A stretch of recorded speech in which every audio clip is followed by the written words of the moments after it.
பழகி வருபவர்களுக்குத்தான் தெரியும் எப்படிப்பட்ட பேராற்றல் மிக்கது, எப்படி நம்மை காத்து வருகிறது. கற்பக தருவாய், காமதேனுவாய், சிந்தாமணியாய் ஒவ்வொருடைய வாழ்க்கையிலும் ஒரு அருள் மழையை பொழிந்து கொண்டிருக்கிறது என்றது. அதை நாம் ஒரு மணி நேரம் அவருடைய சக்தி வாய்ந்த இந்த சன்னதியில் பாடும் பெரும் பாக்கியத்தை அருளியிருக்கிறார். இதை நன்றியோடு மனதில் நிறுத்தி கொண்டாடிப்போம். நேற்றைக்கு பார்த்தோம் பகவான் எப்படி வார்த்தைகளோடு விளையாடுவார் என்று. நிறைய நமக்கு தெரிய வந்திருப்பது சிலவைதான், சிலதான். ஆனால் அவர் எத்தனையோ பேருடன் எத்தனையோ விதமாக விளையாடி இருக்கிறார். நாம் இன்றைக்கு சிலவற்றை பார்க்கலாம்.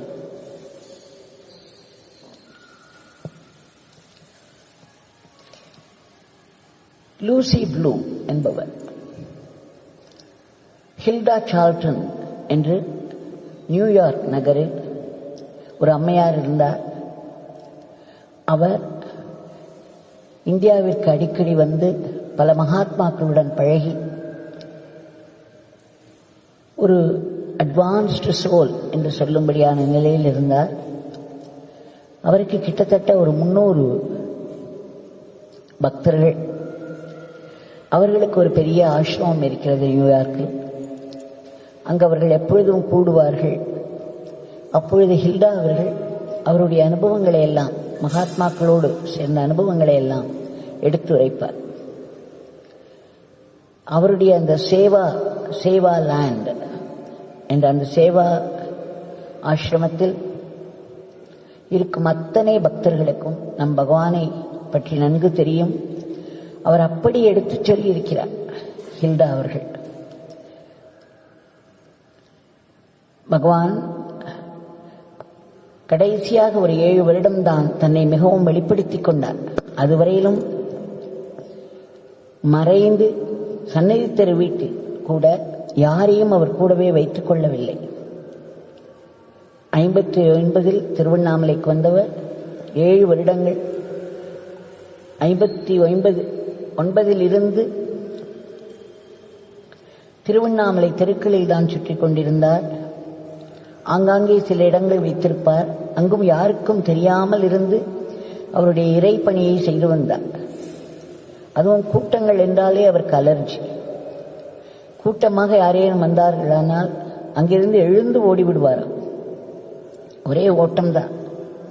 அப்படி மறைந்து தன்னுடைய பெரும் இறைப்பணியை அவர் செய்து வந்தார். 17 வருடங்கள் அவள் தெருக்களில் தான் இருந்தார். அதன் பிறகு 17 வருடங்கள் அந்த சன்னதி தெரு வீட்டில் இருந்தார். அந்த சன்னதி தெரு வீடு அந்த தெருவை போலதான் இருக்கும். ஆங்காங்கே குப்பைகள் என்று நாம் சொல்லும் அளவுக்கு எல்லாவற்றையும் குவித்து வைத்திருப்பார். அன்பர்கள் யாரேனும் பொருட்கள் கொண்டு வந்திருந்தால் அவையெல்லாம் ஒரு மூலையில் குவிக்கப்பட்டிருக்கும். புஸ்தகங்கள் ஒரு மூலையில் கிடக்கும். யாரும் அந்த இடத்தில் பெருக்குவதற்கோ சுத்தம் செய்வதற்கோ அவர் விடமாட்டார். யாரையும் அவர் வைத்துக் கொள்ளவில்லை. 17 வருடங்கள் மிகவும் சுதந்திர பறவையாக தெருக்களில் உலாவியர் அல்லவா. அதனால் அடுத்த 17 வருடமும் கூண்டு மாதிரி இருந்த அந்த சன்னதி தெரு வீட்டில் இருந்தாலும் அவர் சுதந்திர பறவையாகத்தான் இருந்தார். யாரையும் தன்னோடு வைத்துக் கொள்ளவில்லை. யாருக்கும் கட்டுப்பட்டு இருக்கவில்லை. அவரால் கட்டுப்பட்டு இருக்க முடியாது. காற்றை நம்மால் கையில் பிடித்துக் கொள்ள முடியுமா? அதன் பிறகு அந்த 7 வருடம் சுதாமா வீட்டிலும் அந்த வராண்டாவில் தான் இருந்தார். கொட்டும் மழையானாலும் கொதிக்கும் வெயிலானாலும் அந்த வராண்டாவில் தான் உட்கார்ந்து கொண்டிருப்பார். அதே ஸ்டைல் ஆஃப் லிவிங் தான். இந்த 7 வருடத்தில் 3 முறை குளித்திருப்பார். அதற்கு ஒரு தேவை வந்ததினால் அதே அழுக்கு உடை. அவர் மெத்தை கூட போட்டுக்கொள்ள மாட்டார். ஒரு முறை இந்த மெத்தை போடுவதற்கு பயந்த பயம் எனக்குத்தான் தெரியும். அந்த மாதிரியான வாழ்க்கையை வாழ்ந்தவர் அந்த கடைசி 7 வருடங்களில் இந்த சுதாமாவின் வராண்டாவில் உட்கார்ந்து கொண்டு தன்னுடைய இறை பணியை செய்தவாறு இந்த ஆசிரமத்தை கட்டி முடித்தார். ஆசிரமத்தில் அவர் இல்லை. This beggar cannot live in the ashram என்று சொல்லிவிட்டார் ஆரம்பத்திலேயே. இந்த நிபந்தனைக்கு ஒத்துக்கொண்டால் மட்டுமே இந்த பிச்சைக்காரனுக்கு ஆசிரமம் வரலாம் என்று சொன்னார். இந்த ஆசிரமத்தில் வந்து வந்து செல்வார். பிறகு போய் அந்த வராண்டாவில் உட்கார்ந்து விடுவார். அந்த 7 வருடங்கள் அவர் சொன்னார், இந்த ஆசிரமம் இந்த பிச்சைக்காரனினுடைய உடலை வைப்பதற்காகவும் இந்த பிச்சைக்காரனுடைய இறைப்பணி தொடர்ந்து நடந்து கொண்டிருப்பதற்காகவும் இந்த பிச்சைக்காரனை தேடி வரும் பக்தர்கள் வெயிலிலும் மழையிலும் கஷ்டப்படாமல் அவர்களுக்கு தங்கி அமைதியை அனுபவித்து அருளை பெற்று செல்வதற்காகவும் தான் என்று சொல்லிவிட்டார். அது மட்டுமல்ல, கடைசியில் அவருக்கு கேன்சர் வந்து அவதிப்படும் போது கூட அவர் என்ன சொன்னார் தெரியுமா? நான் கேட்டேன், எத்தனையோ கேன்சர் பேஷண்ட்களை எல்லாம் நீங்கள் குணமாக்கி இருக்கிறீர்கள், எத்தனையோ பேரை யமனுடைய வாயிலிருந்து மீட்டு வந்திருக்கிறீர்கள், தங்களுக்காக தாங்கள் எதுவும் செய்து கொள்ளக்கூடாதா? தங்களை நம்பி ஆயிரக்கணக்கான லட்சக்கணக்கான மக்கள் இருக்கிறார்களே, அவர்களுக்காகவாவது தாங்கள் ஏதேனும் செய்து கொள்ளக்கூடாதா என்று கேட்டபோது அந்த ஆற்றல், அந்த பேராற்றல் இந்த பிச்சைக்காரனின் உடம்புக்கு அல்ல, அது மக்களுக்கு செய்வதற்கு, இறை பணிக்காகவும் மக்களுக்கு சேவை செய்வதற்காகவும் மட்டும்தான் என்று கூறிவிட்டார். என்னுடைய தந்தை எப்படி இந்த உடம்பை வைக்கிறாரோ அப்படியே இந்த உடம்பு இருக்கும், இதில் மாற்றம் ஏதும் நான் செய்ய முடியாது என்று சொல்லிவிட்டார். செய்ய மாட்டேன் என்று சொல்லிவிட்டார். அப்பேற்பட்ட ஒரு ஆஸ்ட்ரியர் என்று சொல்வார்கள் ஆங்கிலத்தில், அப்பேற்பட்ட ஒரு தியாக துறவியாய் வாழ்ந்தவர் பகவான். ஆனால் அவரிடம் மிகுந்த உற்சாகமும் ஆனந்தமும் எப்பொழுதும் காணப்பட்டது.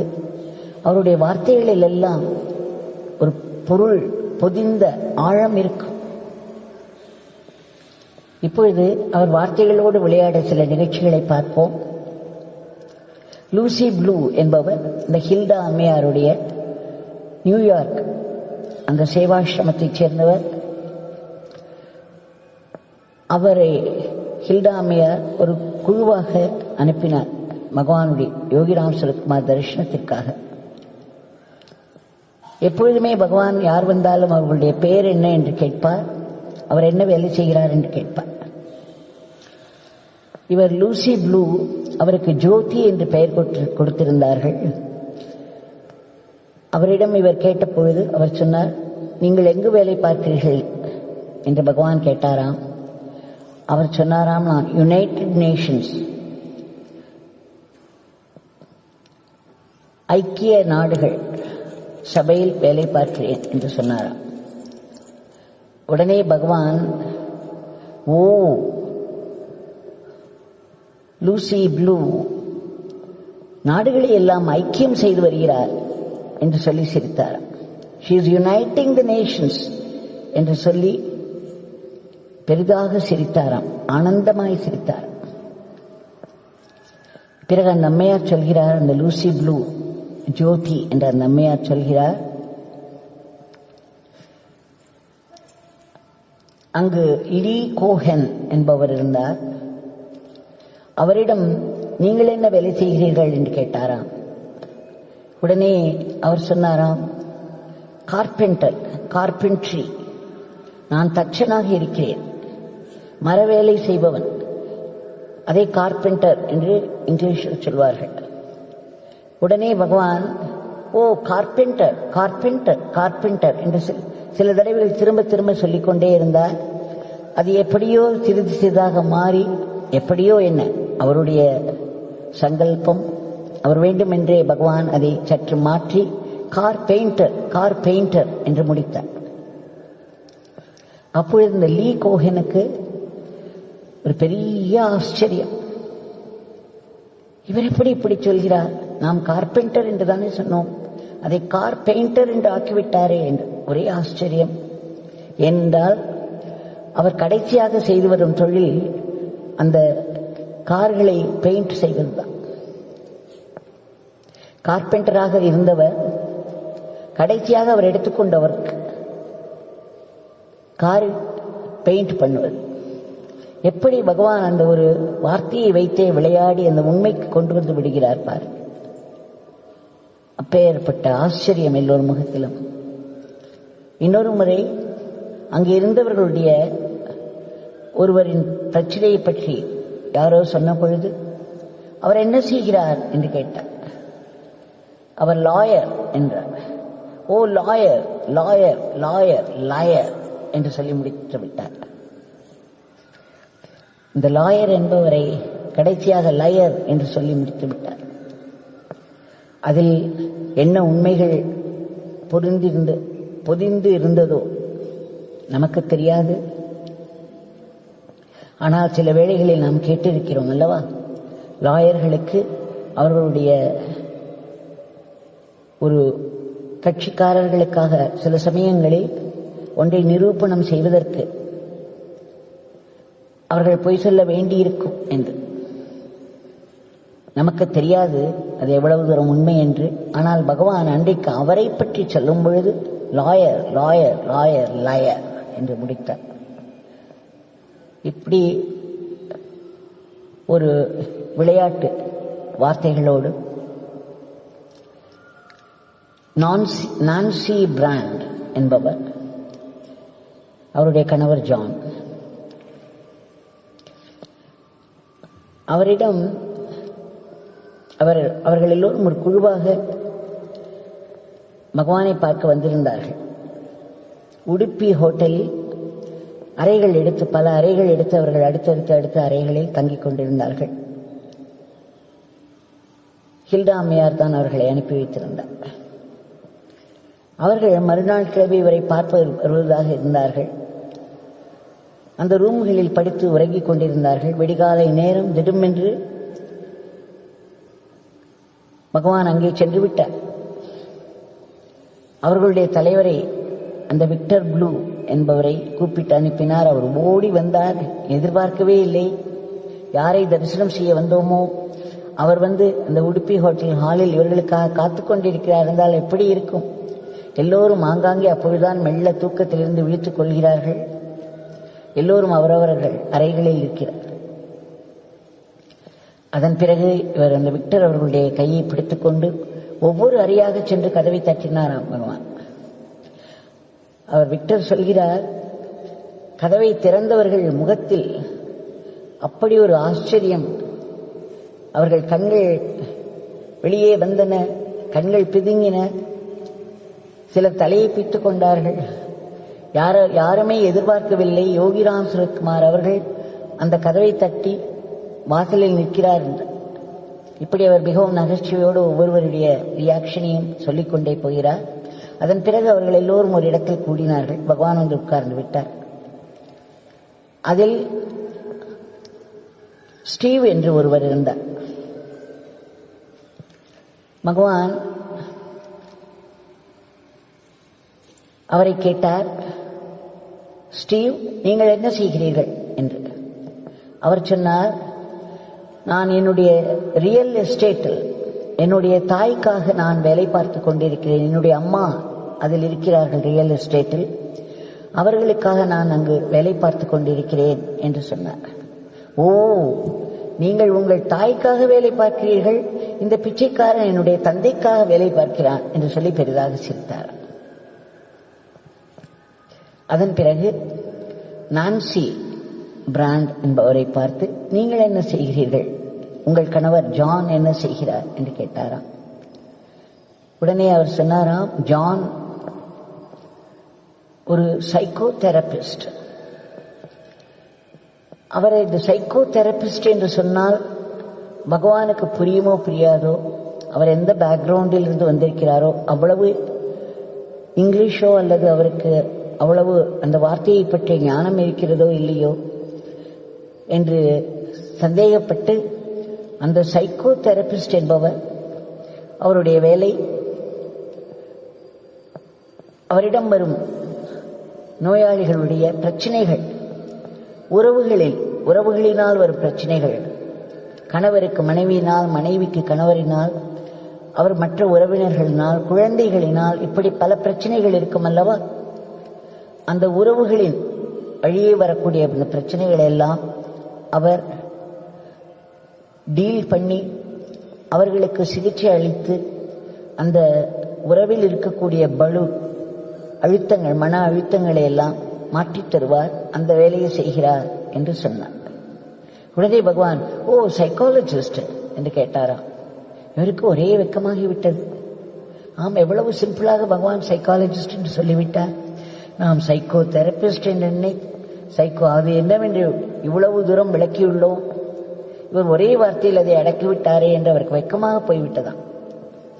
அதன் பிறகு அவர் சொன்னார், பகவான் கேட்டார் அவரை, நான்சி, நீங்கள் என்ன செய்து கொண்டிருக்கிறீர்கள் என்று கேட்டார். உடனே இவர் சொன்னாரா, ஐ எம் எ கைரோப்ராக்டர் என்று சொன்னாராம். CHARO PRACTO கைரோப்ராக்டர் என்று சொன்னாராம். உடனே பகவான், அது என்ன வார்த்தை, கைரோப்ராக்டர் என்று சொல்லி முடித்தாராம் விட்டு.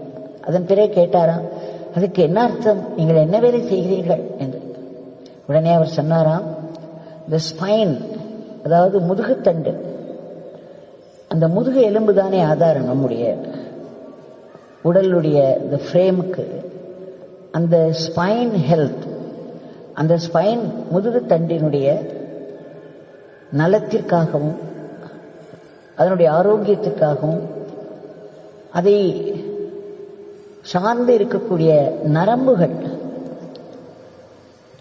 அவை இரண்டிற்கும் உள்ள தொடர்புகள், இவைகளின் மூலம் இவைகளில் வேலை செய்து ஆங்காங்கே இருக்கக்கூடிய அழுத்தத்தை, உடலில் இருக்கும் அழுத்தத்தை, வலியை இவர் மாற்றுவாராம். அதாவது ஸ்பைன் ஹெல்த் என்று சொல்லி, Swami I deal with the spine அப்படி என்று சொன்னார். உடனே பகவான் பட்டென்று சொன்னாரா, he is working for the mind and you are working for the spine என்றார். அந்த ஸ்பைன் அண்ட் மைண்ட் இரண்டும் ரைம் ஆக சொல்லி முடித்தார். இப்படி பட்டென்று மிக அழகாக வார்த்தைகளை எடுத்துக்கொண்டு அந்த வார்த்தைகளோடு விளையாடி அதில் ஒரு ரிதம் கொண்டு வந்து அதில் ஒரு ஆழத்தை வைத்து அவரவர்களுக்கு தேவையான சிகிச்சையை பகவான் யாருக்கும் தெரியாமலேயே செய்து வந்தார். ஸ்லேடைக்கு பெயர் போனவர் திரு கீவா ஜெகநாதன் அவர்கள். எல்லோருக்கும் அது தெரியும். அங்கு பகவான் எதிரிலேயே பல ஸ்லேடைகள் பண்ணியிருக்கிறார். அதை ஒரு நாள் பார்க்கலாம். இன்றைக்கு பகவான் அவர்கள் அந்த கீவாஜா அவர்களுடைய பாடல்கள், அங்கு போய் உட்கார்ந்த உடனே அவர் பகவானுடைய சன்னதியில் அமர்ந்தவுடன் பகவானை பார்ப்பாராம்.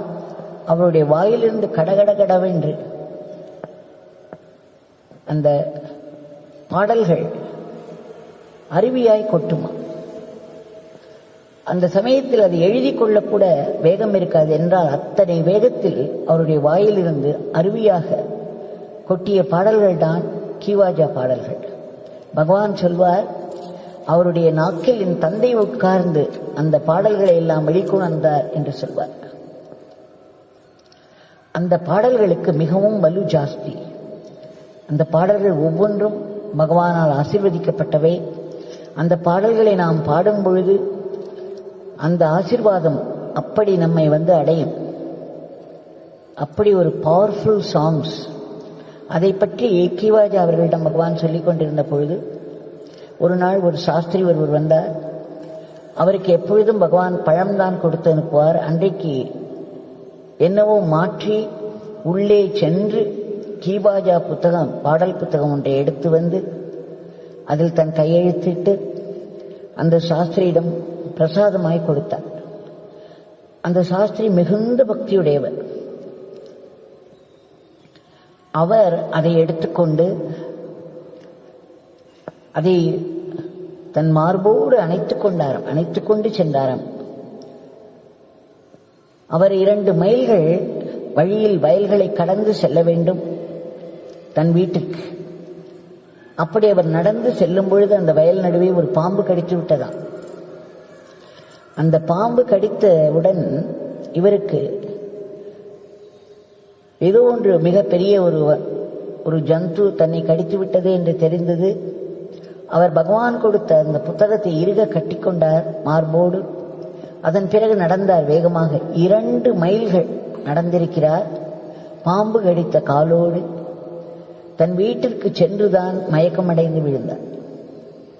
அந்த 2 மைல்கள் அவர் கட்டிக்கொண்டிருந்த அந்த கிவாஜா பாடல்களுடைய சக்தி அது. அந்த பாடல்களுடைய ஆசீர்வாதம்தான் அந்த சாஸ்திரியை பாம்பு கடித்த பிறகு கூட 2 மைல்கள் தொடர்ந்து நடந்து தன் வீட்டுக்கு செல்லும் வரை காப்பாற்றியது. அதன் பிறகு டாக்டர்களை கூப்பிட்டிருக்கிறார்கள். உடனே சிகிச்சை நடந்திருக்கிறது. மறுநாள் காலை அந்த சாஸ்திரி மறுபடியும் நடந்து பகவான் வீட்டுக்கு வந்து விட்டார். அந்த அளவுக்கு அவருக்கு அது குணமாகிவிட்டது. நாம் சில நாட்களுக்கு முன்பு ஒரு பாம்பு கடியை பற்றி பார்த்தோம். அந்த பக்தை எவ்வளவு கஷ்டங்களுக்கு உள்ளானார் என்று பார்த்தோம். ஆனால் பகவான் இந்த சாஸ்திரி அவர்களை பற்றி சொல்லி பகவானுக்கு தெரியாமலா இருந்திருக்கும். அவருக்கு அந்த புத்தகத்தை அன்றைக்கு பழத்தை கொடுப்பதற்கு பதிலாக அந்த புத்தகத்தை அவர் கையில் கொடுத்து மாற்றி கொடுத்து அவரை ஆசீர்வதித்துதானே அனுப்பியிருப்பார். பாம்பு கடியோடு 2 மைல்கள் அவர் நடந்து சென்று எந்த வலியும் இல்லாமல் எந்த ஒரு இதுவும் இல்லாமல் நல்லபடியாக குணமாகிவிட்டார் என்று கிவாஜா அவர்களிடம் பகவானே சொன்னார்.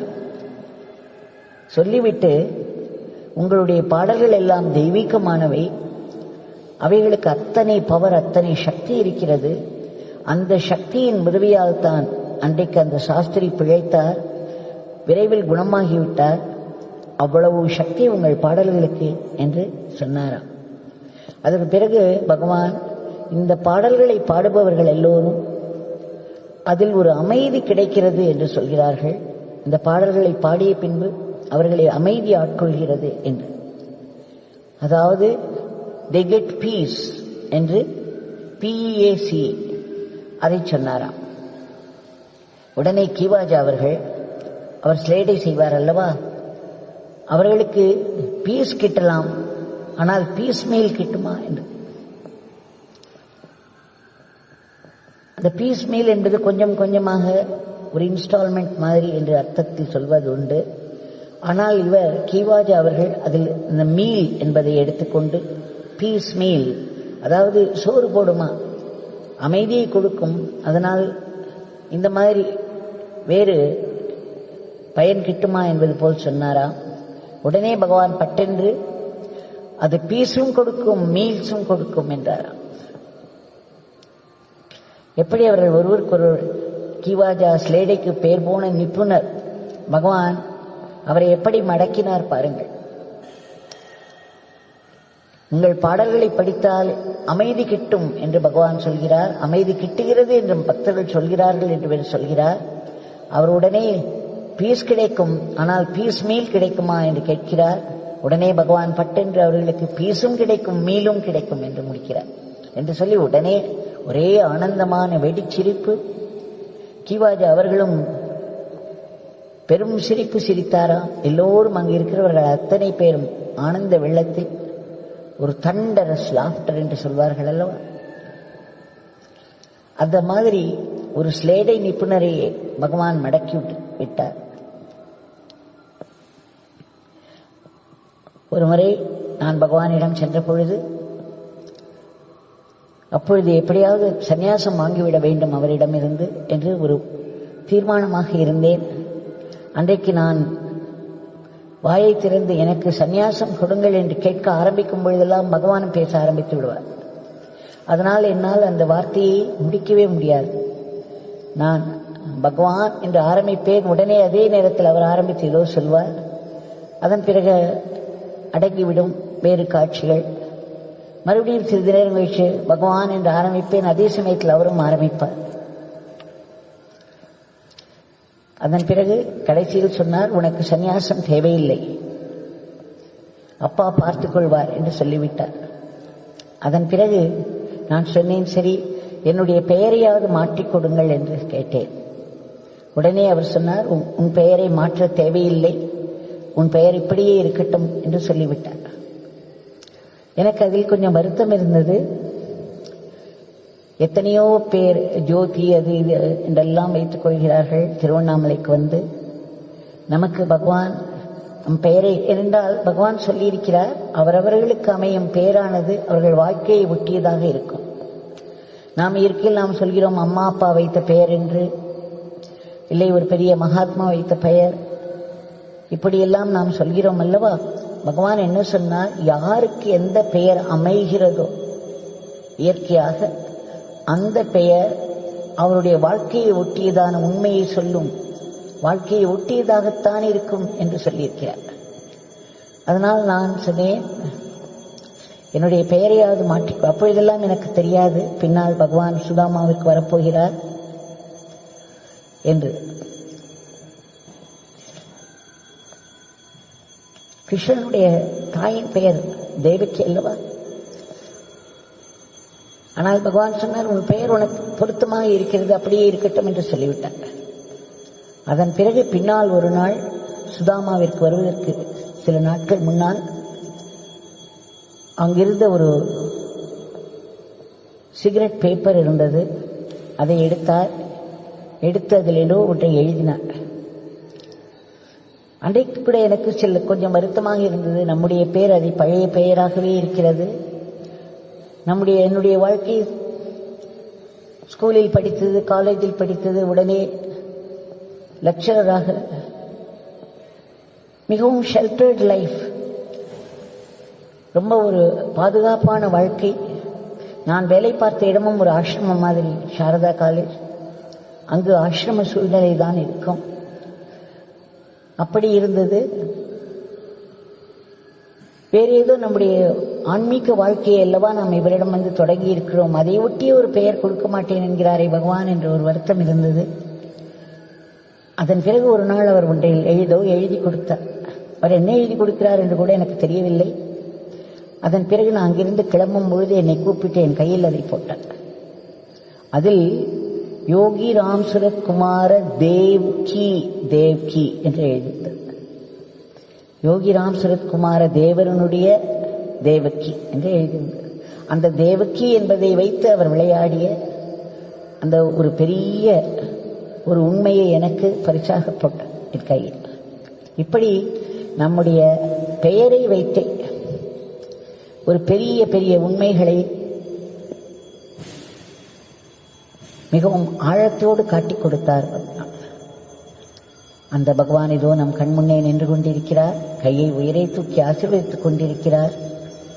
உங்களுக்கு எதற்கு பயம், நான் இருக்கிறேன் என்று சொல்லாமல் புன்னகையோடு சொல்லிக் கொண்டிருக்கிறார்.